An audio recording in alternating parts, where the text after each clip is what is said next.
Welcome back to Her Cup Overflows podcast. I'm your host, Kwanzaa Talbert. If you are new here or you chose to circle the block with me, I thank you and welcome you just the same. Her Cup Overflows is a listening community of healing for the mind, body, and soul. Each episode is a timeless conversation overflowing with wisdom to fill your cup with resilience, courage, and empowerment.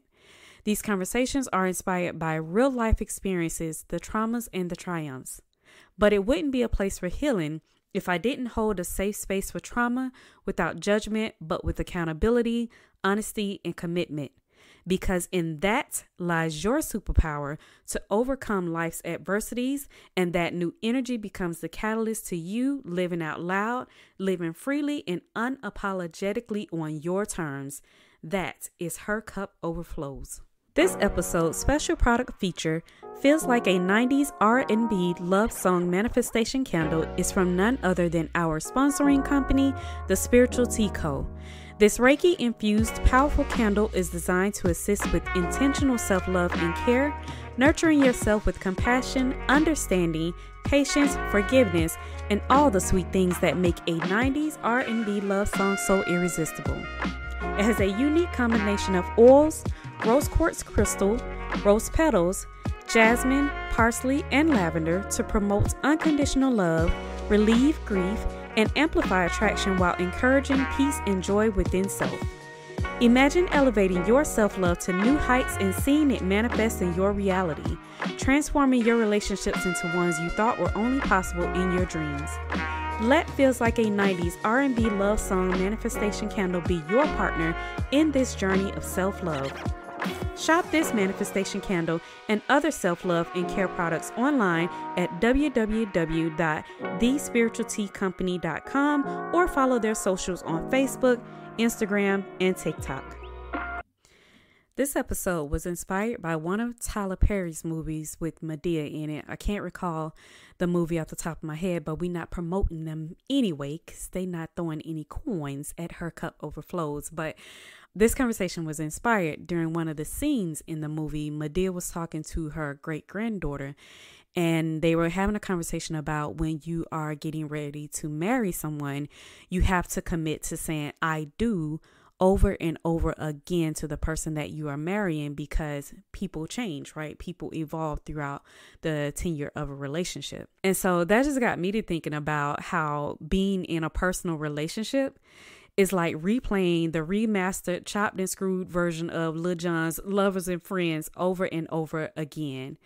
Whether you have a platonic or intimate relationship with someone, that thing gonna get remastered, remade, and remixed more often than not based on the season of love you are in with yourself. And in every relationship, we're looking for someone to satisfy something for us.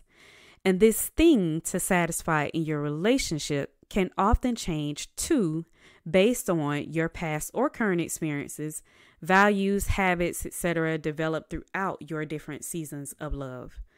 So I am going to share with you how learning myself through my seasons of love during my healing journey has had some major impacts on the relationships I choose, heavy on the choose, to nurture and how I show up in them. The irony in this story that I'm about to tell you is the thing that I was looking to be satisfied in my seasons of love in my intimate and platonic relationships was the same thing, but had a different meaning based on my season. And that thing for me was, and still is till this day, stability. So back in the day, I wouldn't say I was a hopeless romantic, but more like a settler. I would just settle for a long-term relationship with an individual who were intended to be short-term. Didn't know that at the time. Don't judge a sister. Now, don't get it twisted. I'm definitely not a Sister Mary Francis, because I didn't have my share of fun boys too. But with the fun boys, the thing to be satisfied was just my ego. And I say my ego because I remember the vain thinking of having some type of power over the fun boys. But the whole time I'm giving my power away. Now, I'm not saying these were terrible dudes at all, because I'm sure they were good for somebody. Well, at least I hope they were good for somebody. But I can now say without a doubt, there were definitely a few not worthy of experiencing my magic. I'm just saying, I just didn't know how magical I was. Anyway, for the most part, I would settle in long-term relationships because I was looking for physical stability. And that was because, just being real transparent, keeping it 100, I didn't really have my shit together. Surface-wise, you would have thought I did because I've always maintained a certain look, but honey, that was vain as hell. There were seasons of me where I was financially unstable, but also broken and felt unprotected because of a traumatic experience. So I looked for someone to fill those gaps for me. I looked for the person who had some type of financial stability or had a physical appearance or persona of protector. Not knowing the law of attraction and how the universe got jokes, that's exactly what I got. I got someone with money, or at least knew how to manage it and was a protector, but that was about it from an intimate perspective. He was doing very well for himself, but if there was an inkling of a come up for me, like something good happening for me, the jealousy red flags would rise. I remember 2 different arguments where I was told I thought I was better than him for one reason or another.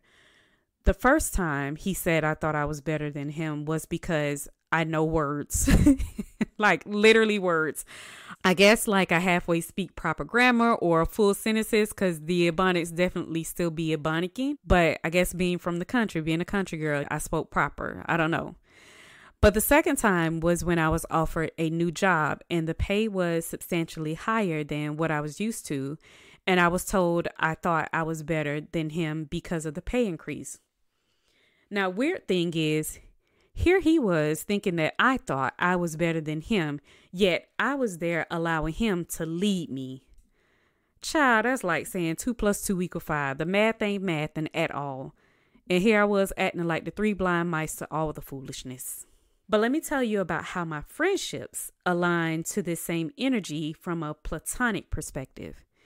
Me and my good Judys would have a time, honey, trauma bonding over our unhappy relationships while we were together, and then we would go right back home to it. Have mercy, Lord. But that was the stability that I needed from my friends. If I'm going through it in my relationship, I needed my friends to be stable enough in their instability, whether it's relationship, money, whatever, that when I'm struggling, they are on go and ready to relate with me so we can bond over these struggles together. And baby, me and my good Judys never failed at doing so. But that was what made instability, struggle, and choosing less feel normal. The real tea to this story is when that relationship ended, I wasn't even the one to call it quits. I should have been, but I wasn't. But I swear that was the best thing that could have happened to me and for me for my healing. That's when I learned you can only meet people as deeply as you've met yourself. I was looking for someone to fill the gap and love on things about me that I didn't even love or even know how to do for myself. This was one of my pivotal moments in doing shadow work. Shadow work is working on the things that triggers you. If it triggers you, most likely it's something you need to heal because it brings up undealt with emotions within you that makes you react irrational or in childish ways. You know, you may see something you don't like, or you may even say it, like say, I don't like so-and-so, or I don't like this, but not be triggered or bothered by it at all. That's not a trigger. So for me, during my shadow work, how to address those triggers, I wrote a list of things that I didn't like about others that triggered me.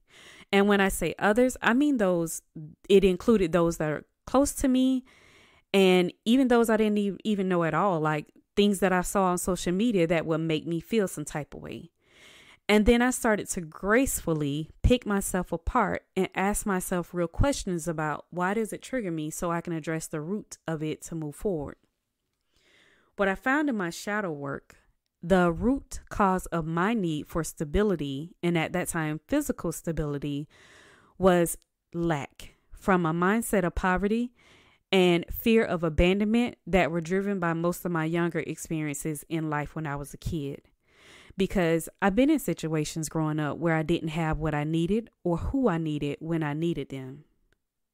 So it put me in a space where everything was coming from either a fear of not having or a fear of being abandoned. Once I discovered this, it changed the way I saw the need for stability in my life from others. Anytime I felt those feelings of lack, like I'm going to go without a necessity or felt abandoned, I actively nurtured those things for the better. This organically increased my self-love. So I was no longer looking for people to love things about me that I wasn't even willing to love myself. And in some cases, this also allowed me to become softer and more vulnerable in the things that I had built a wall around that I thought I needed to protect from everyone, no matter how intimate the relationship was. But the whole time, I realized I was really protecting myself from those things, thinking I could prevent another hurt by not embracing it. So stability went from a physical need for me to today a mental and spiritual one. Today's stability for me is being in genuine relationships with people who are mentally and spiritually stable enough to handle me and accept me as I am. Not just the good parts of me, but all of me. No more trauma bonding, platonically or intimately. Now, I done told you I ain't no Sister Mary Francis. I'm still a work in progress because my good Judy can call me today and I'm going to be on that trauma bonding BS with her for a little bit.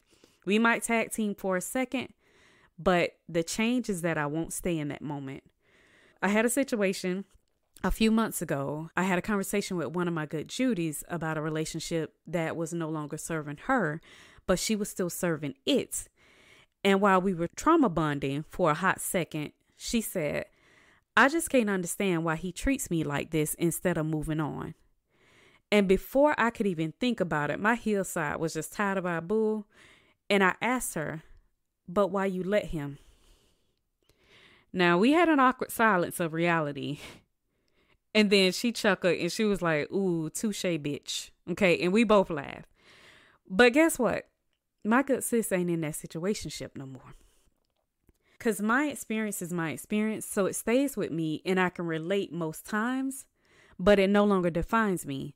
So I don't feel the need to relate or express myself through hurt. I'm able to speak with accountability for self because I'm all I can control. And I ain't saying that her letting that relationship go had anything to do with me. But in my healing, I also realized that my healing is not just for me, it's for others, because sometimes your role through that wisdom learned is to hold others accountable to their worth. I had another young lady that I love, and she's had some bad, well, let's say misaligned relationships. And she was venting to me about how she hates that she is so naturally loving and caring because that is not what has been reciprocated in her intimate relationships.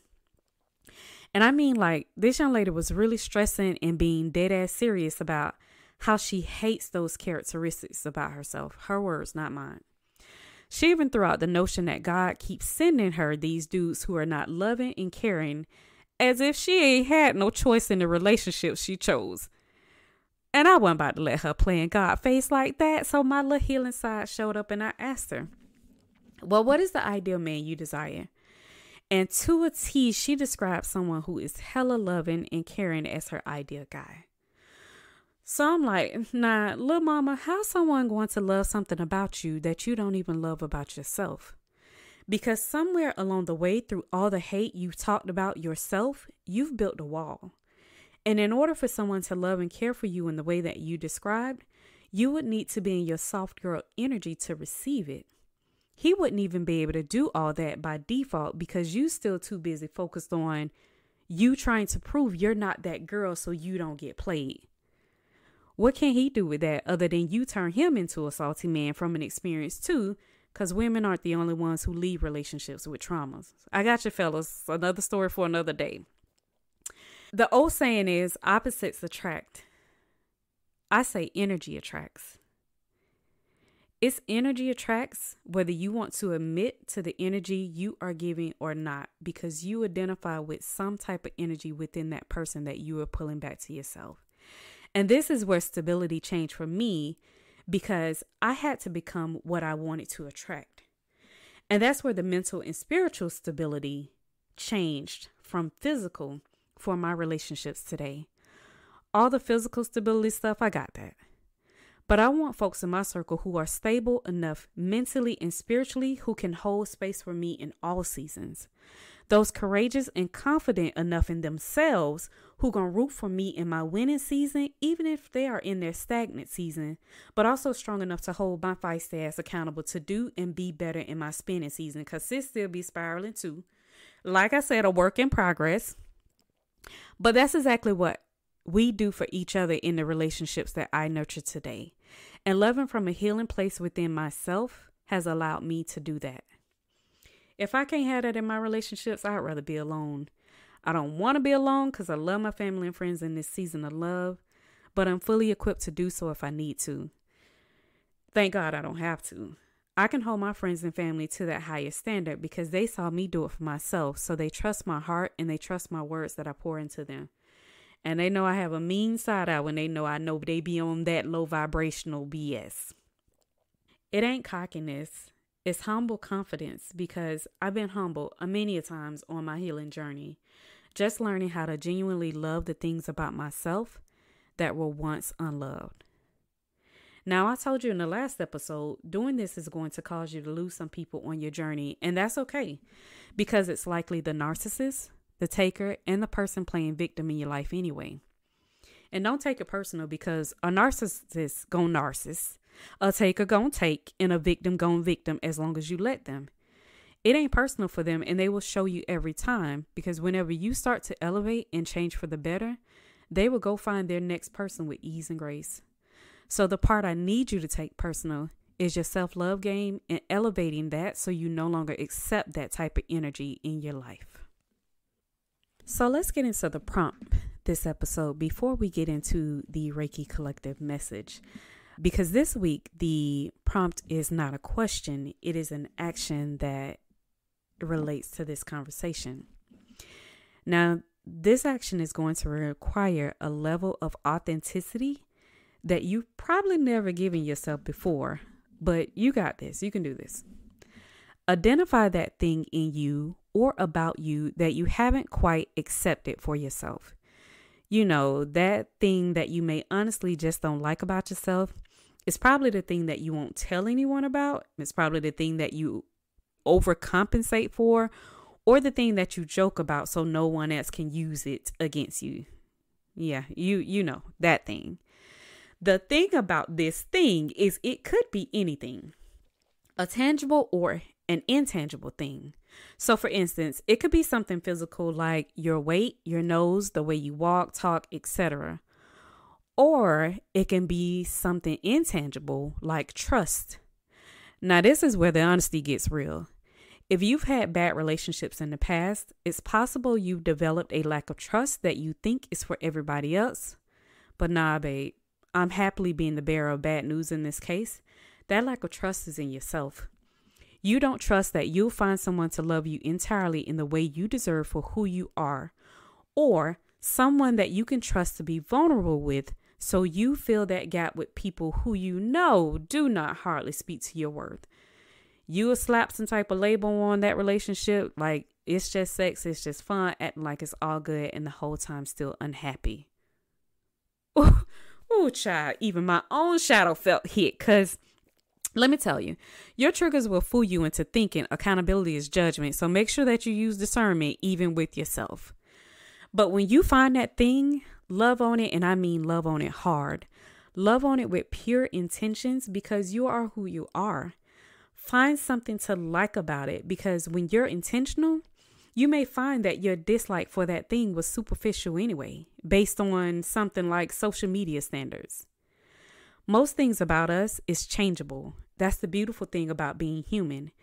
And if there is something you desire to change other than medical reasons, it should be because you want to and not need to.